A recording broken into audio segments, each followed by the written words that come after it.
আমার কাছে স্বাধীন বাংলাদেশের শেখ মুজিব ফ্যাসিবাদের আইকন।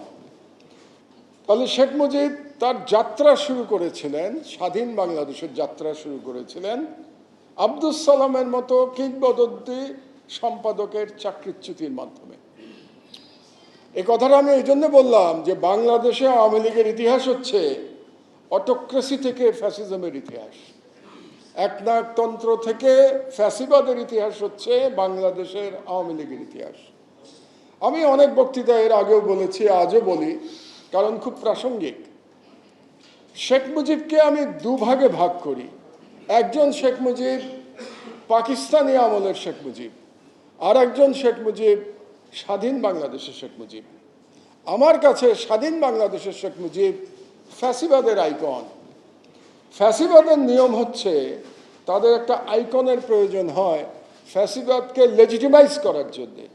এবং আপনারা দেখবেন বাংলাদেশে যারা আওয়ামী লীগ পুনর্বাসনের চেষ্টা করে যাচ্ছে মহান জুলাই বিপ্লবের পর থেকে, তারা সবসময় শেখ মুজিবকে শেখ হাসিনার থেকে পৃথক করবার চেষ্টা করছে।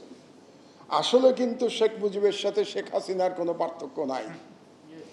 কেন নাই এটা বুঝতে পারবেন যে শেখ মুজিব ক্ষমতায় ছিলেন 3.5 বছর, হাসিনা ক্ষমতায় ছিলেন 15 বছরের অধিককাল, তার আগের 5 বছর ধরলে 20 বছরের অধিককাল, দীর্ঘতম সময়।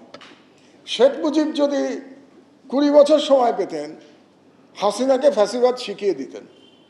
সুতরাং আজ যারা শেখ মুজিবকে হাসিনার থেকে বেটার পলিটিশিয়ান, বেটার পারসন প্রমাণ করে আওয়ামী লীগকে পুনর্বাসন করতে চায়, তাদেরকে আমি পরিষ্কার করে বলতে চাই, শেখ মুজিব আমার কাছে একজন ফ্যাসিবাদের আইকন ছাড়া আর কিছু না।